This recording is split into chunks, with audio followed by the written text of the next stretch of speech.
Good. We're going to turn to the Word together then, and we're going to look at chapters 7 and 8 of Ezra today. But don't worry, we're not going to look at everything, and we're not going to read all of it, in case you were worried. I've got a few verses from both chapters that we're going to read, and hopefully you'll be able to follow along. The first chunk of Ezra that we're going to read then is Ezra 7, verses 1 to 10. I've got to say it would be very helpful to have a Bible in front of you if you could. There are Bibles there on the left if you need them. So the first chunk then that we're going to read is Ezra 7, verses 1 to 10. After these things, during the reign of Artaxerxes, king of Persia, Ezra, son of Seraiah, the son of Azariah, the son of Hilkiah, the son of Shallum, the son of Zadok, the son of Ahitub, the son of Amariah, the son of Azariah, the son of Meraioth, the son of Zerahiah, the son of Uzi, the son of Buki, the son of Abishua, the son of Phinehas, the son of Eleazar, the son of Aaron, the chief priest. This Ezra came up from Babylon. He was a teacher well versed in the law of Moses, which the Lord, the God of Israel, had given.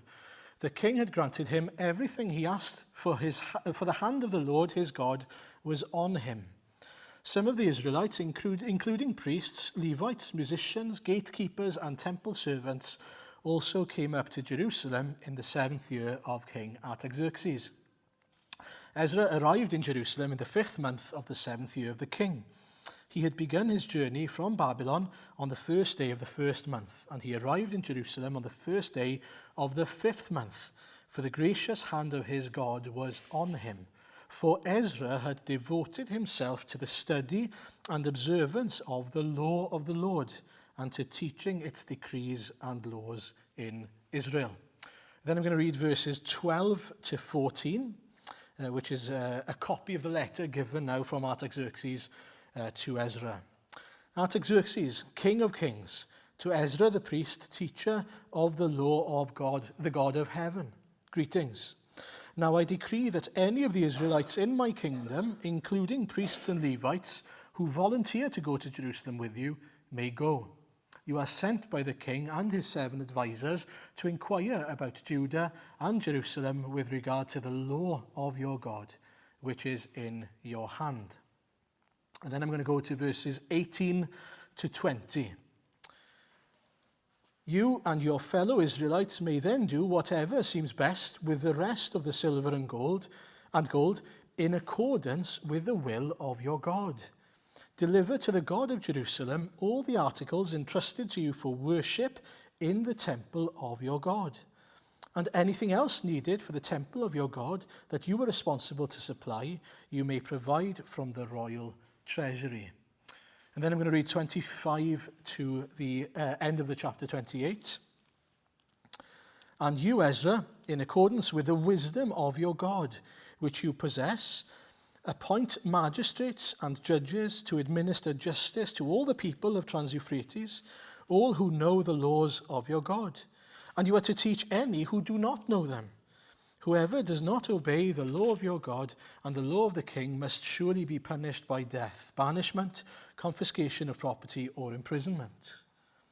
Praise be to the Lord, the God of our ancestors, who has put it into the king's heart to bring honor to the house of the Lord in Jerusalem in this way, and who has extended his good favor to me before the king and his advisors and all the king's powerful officials. Because the hand of the Lord my God was on me, I took courage and gathered leaders from Israel to go up with me. Then chapter 8, verses 15 to 23, first of all. The first 14 verses talk about the heads of the families, effectively, that came with him on the journey to Jerusalem. But 15 onwards then to 23. I assembled them at the canal that flows toward Ahava, and we camped there 3 days. When I checked among the people and the priests, I found no Levites there. So I summoned Eleazar, Ariel, Shemaiah, Elnathan, Jarib, Elnathan, Nathan, Zechariah, and Meshullam, who were leaders, and Joarib and Elnathan, who were men of learning. And I ordered them to go to Iddo, the leader in Casiphia. I told them what to say to Edo and his fellow Levites, the temple servants in Casiphia, so that they might bring attendants to us for the house of our God. Because the gracious hand of God was on us, they brought us Sherebiah, a capable man from the descendants of Mali, son of Levi, son of Israel, and Sherebiah's sons and brothers, 18 in all, and Hashabiah, together with Jesiah, from the descendants of Merari, and his brothers and nephews, 20 in all. They also brought 220 of the temple servants, a body that David and the officials had established to assist the Levites. All were registered by name. There, by the Oedfa Canal, I proclaimed a fast, so that we might humble ourselves before our God and ask him for a safe journey for us and our children with all our possessions. I was ashamed to ask the king for soldiers and horsemen to protect us from the enemies on the road, because we had told the king, the gracious hand of our God is on everyone who looks to him, but his great anger is against all who forsake him. So we fasted and petitioned our God about this, and he answered our prayer. And then lastly, verses 31 and 32. On the 12th day of the first month, we set out from the Oedfa Canal to go to Jerusalem. The hand of our God was on us, and he protected us from our enemies and bandits all along the way. So we arrived in Jerusalem, where we rested 3 days. Amen. Okay.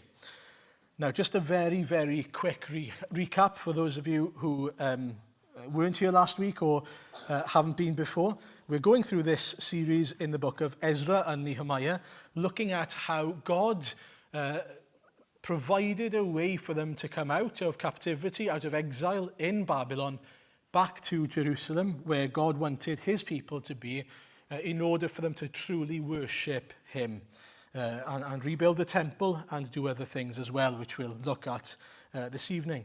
Last week then, in chapter 6, we saw how God changed the heart of Darius the king at the time so that he allowed them to carry on finishing the building of the temple. And so, if you like, phase 1 is done. They've built the temple. That was the first job under Zerubbabel that has been done. If you remember, there were if you remember back to the beginning of the series, well done, first of all. But if you don't remember, I'll just remind you, we saw that there were 3 main characters, 3 people that God had sort of put in place to re-establish the work and re-establish worship in Jerusalem. Those were Zerubbabel, Ezra, and then Nehemiah. 3 very important people.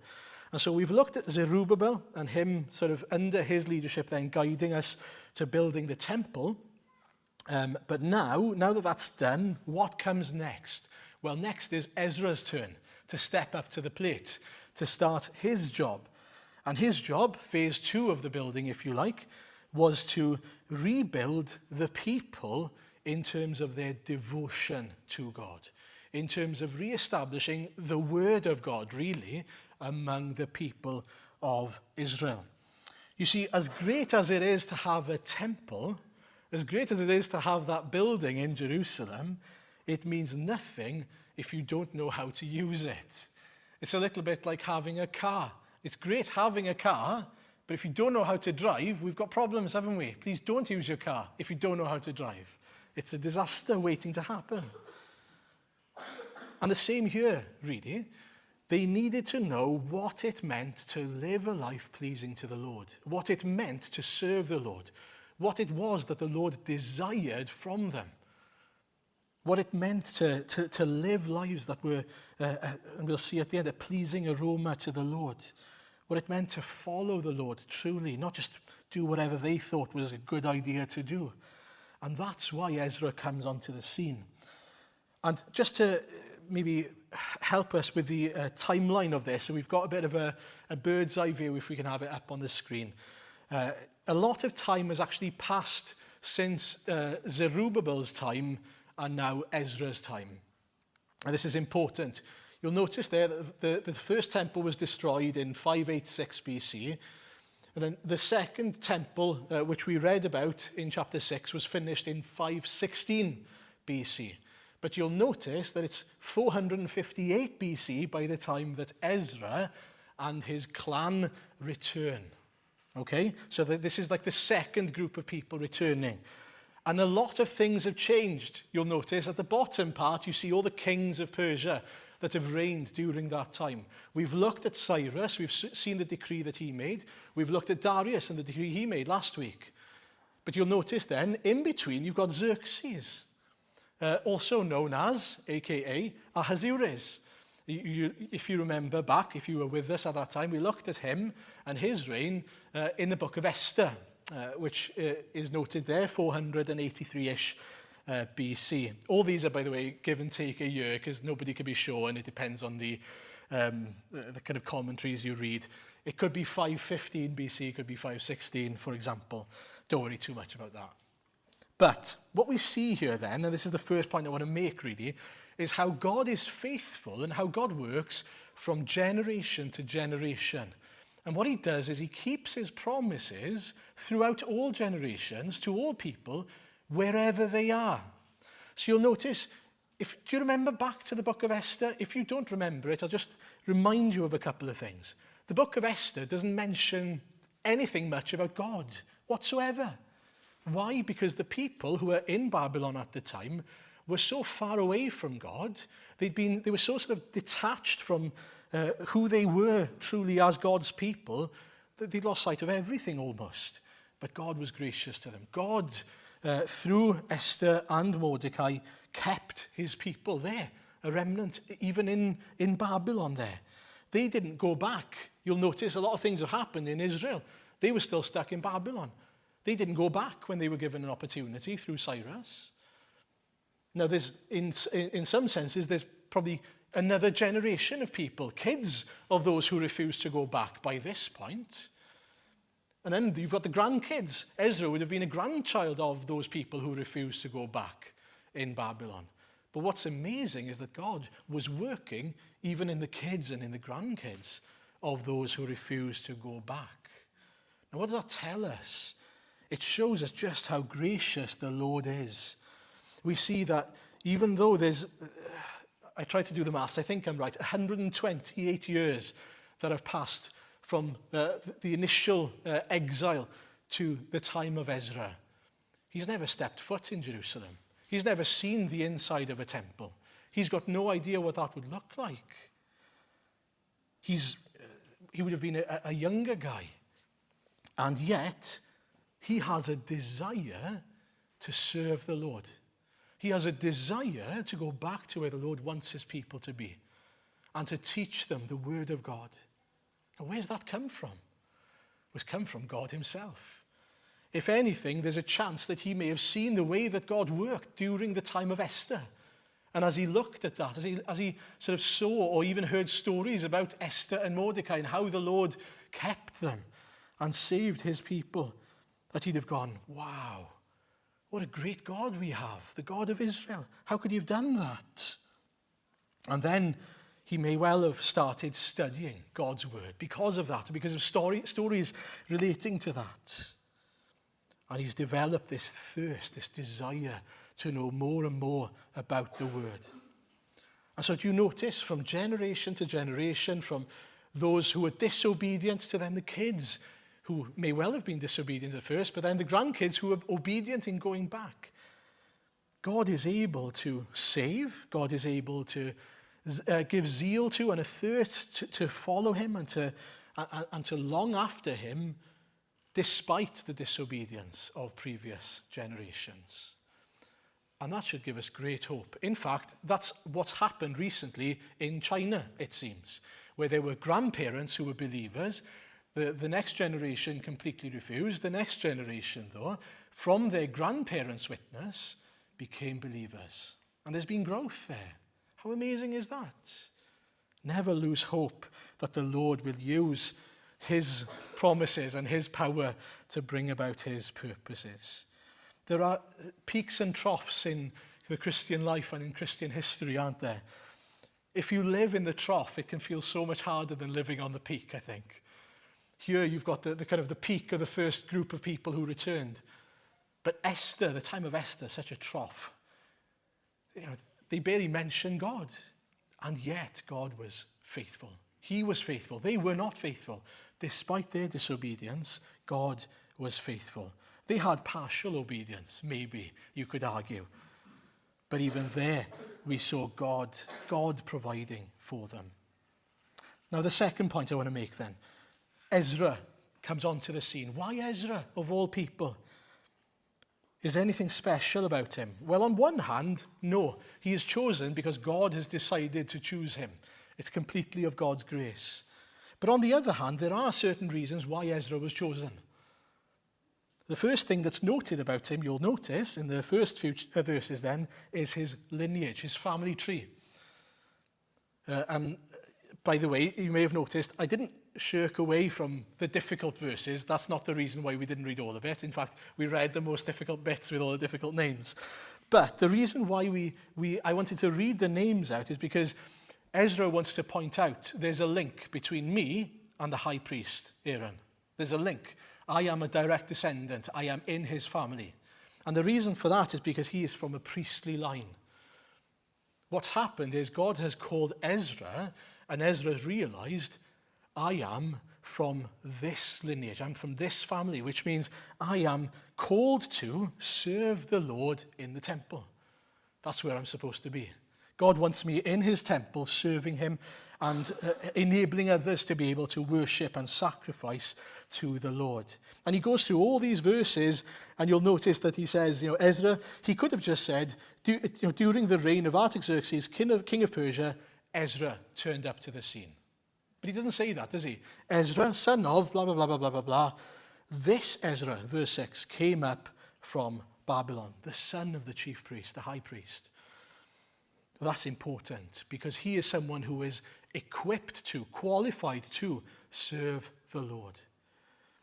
But not only was he qualified in that sense, but what matched his sort of physical qualification, his family line, was his spiritual zeal. He wanted to serve the Lord. He desired to serve the Lord. He loved the Lord. It says clearly that he had a zeal for obedience. Verse 10, Ezra had devoted himself to the study and observance of the law of the Lord and to teaching its decrees. Now, isn't that wonderful? This guy, out of nowhere, where his family's decided to stay behind in Babylon because they're too comfortable there to go back, he, though, has a zeal for God's word. He has a desire not only to know God's word, but to share it and to teach it with other people. It's as if it's come from nowhere. Isn't that wonderful, knowing that God can do that? Do we believe that God can do that today? That God can bring about his purposes in such a way as that today? That there are generations of disobedient people around us, but maybe their kids will be the next teachers of God's word, those with a great zeal for God's word in our day in Carmarthen, in Wales, in the UK? Do we believe? Do we trust? Do we pray? We're supposed to pray to the Lord of harvest, aren't we? For workers, people like Ezra. Are we faithful in praying then? Are we diligent in praying? And you'll notice that throughout chapter 7 and 8, it says that the gracious hand of God was on him. The gracious hand of God was on him. But it's interesting because there's almost a pattern or a trail of how that's come about. Look at verses 9 and 10, for example. He says he had begun his journey and so on, for the gracious hand of his God was on him. But verse 10 gives us the reason why. For Ezra had devoted himself to the word. Do you see the point? It was because he had devoted himself to the Lord that the Lord opened the door for him, blessed his path. God isn't going to open a door for us to do sinful things. God is going to open a door for us to do his will, though, to do his word. And in the same way, then, verse 6, for example, again, the king had granted him everything he asked. Why? For the hand of the Lord his God was on him. You could actually reverse that. The hand of the Lord his God was on him, and we see that because The Lord opened the door. The Lord made it so. It made me think of Psalm 37, in particular verse 4. Take delight in the Lord, and he will give you the desires of your heart. When we desire what is good, when we desire the word of God, when we desire to serve the Lord and be obedient, the Lord will bless us. Don't you worry about it. The Lord will guide your path. If we desire to stray from him, he's not going to open a door for that. He may well close the door for that so that you come back. Just as he did with Jonah, for example. We could go on in Psalm 37. Commit your way to the Lord. Trust in him, and he will do this. He will make your righteous reward shine like the dawn, your vindication like the noonday sun. Be still before the Lord and wait patiently for him. Do we trust in the Lord? Do we devote ourselves to the Lord in order for him then to be able to guide our paths? Do we take delight in the Lord? Do we follow him, trust in him, knowing that he will reward us? Well, we see here that the hand of the Lord was on Ezra. He sought good things. He sought honor for the Lord. It was about the Lord, the word of God. He had a real desire to make it known. If we have that desire, that devotion, then the Lord will bless through it. Now, by the way, the desire doesn't come from me. It comes as the Spirit stirs my heart. But we ought to pray, Lord, give me a devotion, give me a desire. Help me to give of myself to you. You know, we should be desiring the word of God more than the next meal. We should be desiring the word of God more than we desire the next installment of the TV series that you're currently watching, waiting to, for the next episode to come out. People like the Great British Bake Off, don't they? There's an episode that comes out every week. You might be excited for that. From the Thursday onwards, some of you got a smile on your faces, so I know you're watching it. And that's okay. It's all right that you like it and that you're happy that the next episode is coming out and that you can't wait to see what happens. But you know what we should be really thirsting is finding out what the Lord has to say to me today. Lord, let me hear your voice today. Let me know what pleases you today. Let me know how I can worship you today. Let me know how I can serve you today. Pray that the Lord would give us that heart. Now, the next thing. King Artaxerxes lifts the standards. It's interesting, throughout the history of these kings, generally speaking, they've been quite good, haven't they? They've been, we've seen the Lord working in the hearts of Cyrus and Darius. Well, there was a bit of a blip when it came to Xerxes. He was a bit different. He was a bit of a puppet, you could argue. He was very easily swayed and he was looking for thrills and spills of the world. But God worked despite his character and kept his people despite him and even through him.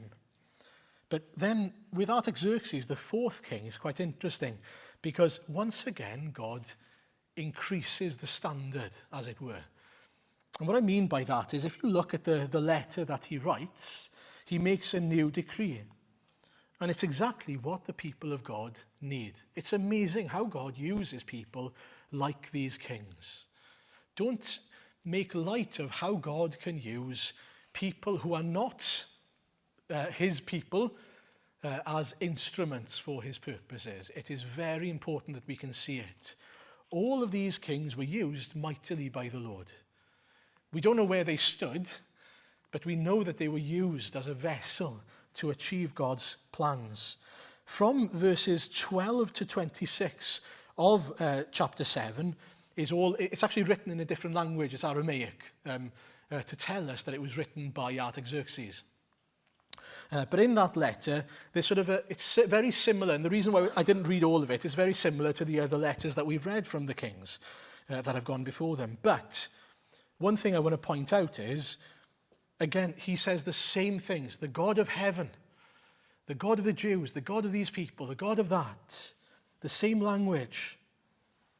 But not only that, now he raises the bar and he says, You need to go back, and I know you finished the temple, but now you need to go back and you need to learn what the will of God is.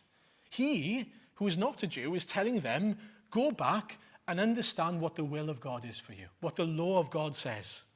Isn't that amazing? Imagine if the Prime Minister today put the TV on, there's a news alert that goes out saying the Prime Minister is telling us all to go home and read our Bibles. Would we believe it? It's almost inconceivable, isn't it? If we're honest, isn't it? And yet that's the power of God, that he's able to make kings say things like these kings are saying. Look at verse 14, for example. You are sent by the king and his 7 advisors to inquire about Judah and Jerusalem with regard to the law of your God, which is in your hand. The scriptures. Are they following the law? Find out. Are they being obedient? Verse 18. You and your fellow Israelites may then do whatever seems best with the rest of the silver and gold in accordance with the will of your God. You can do whatever you want with the money and the treasury that we are now giving you, but we want you to do it in accordance with what God's word says. They are holding them to account with regards to what the Bible says. And then verse 25. And you, Ezra, in accordance with the wisdom of your God, which you possess, again, the scriptures in his hand, the scrolls in his hands, appoint magistrates and judges to administer justice to all the people of Trans-Euphrates, all who know the laws of your God. Do what it says, uphold it. And then he says, and you are to teach any who do not know them. Whoever does not obey the law of your God and the law of the king must surely be punished by death, banishment, and so on and so forth. And so all of a sudden, not only is he teaching the law of God to those who know them and those who claim to be followers of the Lord, but even who do not know them, he says, and you are to teach any who do not know them, everyone. How amazing it is that God can use someone like this king to fulfill his purposes. We need to pray that the Lord might use people in power, in authority in these days to accomplish his purposes in the same way. He is able, he is willing. If it is his will, he will do it. What's interesting here is someone must have told the king all these things. Someone must have told the king how important the word of God and the law of God was. I can only assume it's Ezra. You see, the king knows Ezra. The king knows that he's got these documents, these scrolls, these parchments, whatever they are, in his hand. So what I'm thinking to myself is, and I'm assuming that this is what's happened, is the king has gone, well, there's no use in telling me about all these scrolls. Go and tell them. Go and tell your people to follow them. But what's amazing is that the Lord has worked in his heart to allow them to do that. And that's how Ezra responds, by the way. That's verse 27 onwards. It changes language back there. And he says, praise to the Lord, the God of our ancestors, who has put it into the king's heart to bring honor to the house of the Lord in Jerusalem in this way, and who has extended his good favor to me before the king and his advisors and all the powerful officials. Because the hand of the Lord my God was on me, I took courage and gathered leaders from Israel to go up with me. He was encouraged by seeing what the Lord had done. And that was sort of the boost that he needed to keep on going. He knew that God was opening the door through the king in order for him to go back and keep going. But you'll notice that he immediately is met with an obstacle in chapter 8. In chapter 8, there's a recruitment issue. So he gathers everyone around, ready to take them back. Again, we have the names there. But what's important to note is that there are no Levites. They had roughly 6,000 to 7,000 people, by this point it seems, according to scholars, with them, but they didn't have any Levites. And you might be thinking to yourself, what's wrong with that? Why do we need Levites? Well, the reason why you need Levites is in order to serve the Lord at the temple. Because of the Levites, the tribe of Levi, those were the people. Among those people were the priests. the people who were serving in the temple. And as I said, that's what the Lord wanted, was someone who was equipped, people who were equipped to go and teach and to worship and to serve the Lord.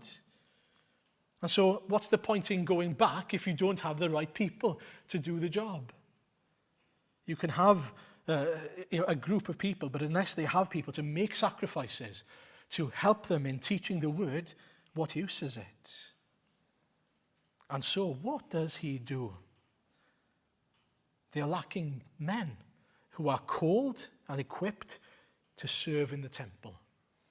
And the king has said, like, volunteers. You are to volunteer. If you're volunteering to go back, great. You don't have to, but you can. That's what the king Artaxerxes said.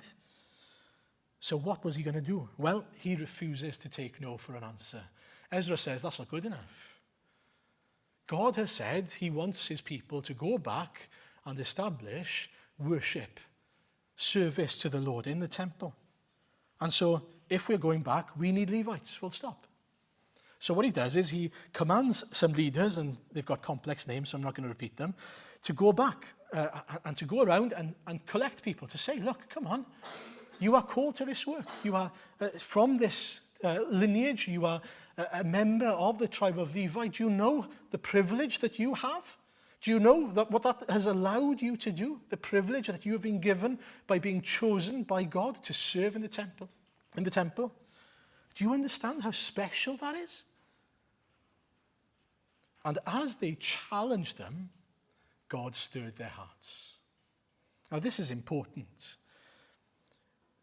Through their challenging, through their calling, the men who went, the leaders who went and challenged the Levites, God worked. God brought them in. God must have changed their hearts, because they said, okay, we'll go. And we hear about these people then, Levites, who were willing to go back. Now in the same way today, but slightly differently, the Lord calls people to be priests. But it's not just people, it's those who belong to the Lord Jesus, because we are a priesthood of believers. We are all priests according to the New Testament. We are all people who are called to serve the Lord. Now, if you have been called, whether you like it or not, the Lord desires your worship. The Lord desires your service. You see, the Levites were called because of who they were. But they were comfortable. They were lazy. They were happy in Babylon where they were. They didn't want to have to uproot. They didn't want to have to give up the comfort and maybe the treasures that they had, the homes that they built for themselves. But the Lord had called them. They were Levites. What comes first? They have to ask the question, am I going to serve the Lord, or am I going to stay in comfort? And the same applies for us. You might be comfortable. You might be lazy. I'm not saying that you are. I'm just saying you might be. But the question is, if you are called, will you go? If the Lord is calling you to serve him, where you are, as you are, will you go? Will you submit to him? We are called to submit to him in so many ways. We are called to be followers of Christ, first and foremost, all of us. But in our lives, dependent on the type of person we are and the situations we're in, we are called to do many different things, aren't we? A husband is called to be the head of the household, for example. A wife is called to be subservient to her husband. A child is called to honor and to obey his parents. A person in the workplace is called to be subservient to the manager or the boss, whoever they are, unless it contradicts God's word, of course. The same with government, authority. We should be under authority, submitting to authority. We are called to all these things. Are we willing to be faithful in them? Are we willing to be obedient in them? It's not about whether I'm comfortable. It's not whether I like it or not, frankly. If the Lord has called me to it, it must be for my good. It must be for my sake. If this is what God's word says, it must be right. And so for the Levites, if God is calling them to serve in the temple, it must be the right thing to do. Are we willing to do the right thing even when it's difficult? Finally, the last point. Practice what you preach, then praise God for the provision. You'll notice that they gather together by the canal. And they've got the team, they've been given loads of money to be able to go back and do their job. And so they go. But not quite. They don't immediately go. They do something first. Ezra calls a fast. He wants to fast. He wants to give up food and seek the Lord. Why? Verse 21 is where we see this, by the way. He says, there by the Ahava canal, I proclaimed a fast, so that we might humble ourselves before our God and ask him for a safe journey for us and our children with all our possessions. Now, I love what Ezra says here. He wants everyone to understand we've got all the tools, we've got the right people now, we've got the Levites, but what we desperately need is the right attitude of heart. We need to understand, before we set off, I completely and utterly depend on God. And he's not saying that because it comes easy to him. Because you'll notice in the very next verse, he is completely honest about his own temptation. He is completely honest about his own weakness. Because he says, verse 22, I was ashamed to ask the king for soldiers and horsemen to protect us from the enemies on the road, because we had told the king the gracious hand of our God is on everyone who looks to him, but his great anger is against all who forsake him. Do you understand what he's saying there? It's wonderful. So what he's saying is, I was tempted. But as I thought of that temptation, I was ashamed, because I'd already said to the king, God's hand is on those who seek him. He'd proclaimed the truth of who God is and how God keeps them. So how could he contradict his own preaching? How could he contradict himself? What would that be saying about his God if he then turned around and said, do you know what, actually, I wouldn't mind a couple of bodyguards to come with me, please, King Artaxerxes. And he knew if he'd have asked for that, he'd have been given them. Artaxerxes would have given him those people, because it said earlier on, if you remember, that the hand of God was on him and the king was for him in whatever he asked for. So he knew I could easily have gone to the king and asked for these bodyguards, as it were, to protect us from the bandits and the enemies of God's people. But what would that mean? Well, what that would mean is that they would be taking the place of God. That they would be taking the place of God as the one who is providing protection, the one who is providing sustenance. He said, God's hand is upon those who look to him, and his anger against those who forsake him. If that is true, if I truly believe that, I don't need the bodyguards. And by taking the bodyguards, the horsemen and the soldiers, I'm saying my God's hand is not upon me. The hand of my God is not strong enough to keep us. Do you see the point? We could easily preach one thing, do another. We can say, oh, I believe this, I fully trust in the Lord. But then we put our faith in man. And Ezra is completely honest here, and I love it, how he's being so honest, saying, I was tempted. But then as I was tempted, I was ashamed, because I realized exactly what that would have meant, that I was saying that my God was not strong enough. Joe, that's a great thing to be ashamed of, isn't it? That you're ashamed to even think of doing something that would make your witness a bad one, a bad witness of the Lord. Pray that you would be ashamed of such things. That as you are tempted, that you'd be ashamed to even think of doing these things, to put someone else in the place of God. And what happened as they said, look, Lord, I'm tempted to do this, but I know it's not the case. I want to practice what I preach. I know that what I said is true. Help us. We depend on you. That's what the fast is all about, a dependence on God. Notice verse 23, so we fasted and petitioned to our God about this, and he answered our prayer. He gave them a peace there and then. I'll be with you. Don't you worry. You don't need any other horsemen. You don't need any other people. I'll be with you. And the reason why this is important is because they hadn't gone yet. God answered their prayers and gave them a peace before they stepped foot on their journey.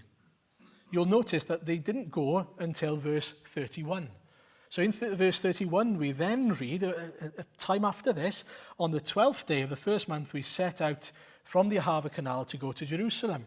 The hand of our God was on us, and he protected us from enemies and bandits along the way. He gave the answer first. He gave a peace first for them to be able to go, as they trusted in him by fasting and prayer, which enabled them to go in faith. The same applies for us then. We need to seek the Lord, trust in the Lord, but we seek him in prayer. And as he gives us a peace, then we go. And you'll notice, and this is the final thing that I'm going to make a point of, how do they respond when they get there? One important thing to note is that after they get there, they count up all the articles that they have for the temple and all the money that they've been given, and everything is accounted for. Nothing has been lost, nothing's been stolen. It's, again, testimony to God's protection along the way. But how do they, as they reflect on how the Lord has delivered them, what do? Well, they give burnt offerings to the Lord. We didn't read this bit, but look at the end of chapter 8, verse 35 onwards. Then the exiles who had returned from captivity sacrificed burnt offerings to the God of Israel. Now, burnt offerings are important. Burnt offerings are the offerings that were given every single time God delivered, whether that was as he delivered them or just after he delivered them. So think of Noah, for example. Noah gave a burnt offering immediately after he got on dry land. But then you think of the Exodus 12. A burnt offering was provided as a means of deliverance, as a shadow of deliverance. The same with Isaac, for example, the ram that was found, that was sacrificed as well. But it's the same point. The burnt offering is there as a symbol. This is God delivering. This is God has delivered us. We want to worship him. We want to give thanks to him. We want the meaning of burnt offering in the Hebrew is an ascending offering. The smoke that would come up is like if you like scented candles and that nonsense. Airline loves these things, but the scent. It's so nice. Such a nice smell. Apparently, that kind of a smell that comes up. For me, it would be when there's meat in the oven, and you smell that meat coming up. I think that's that piece of lamb. It's going to be so lovely. That steak. You can tell it's going to be lovely because of the smell. It's desiring. It's something lovely, isn't it, to your scent? And that's the principle then of this sacrifice. That the sacrifice pleases the one who smells it. That as they give an offering to the Lord, for the first time, as those who have come back to the temple, it is pleasing to the Lord. It gives delight to the Lord, because they are where they should be, serving the Lord, worshipping him. It made me think of, I don't know if you've had this experience, but when you become a Christian, when you become a Christian, the first time you go to church afterwards, and you sing. Do you remember that? I remember the first Sunday after becoming a believer. It was so different because I knew that I meant the words that I was singing. It was so real.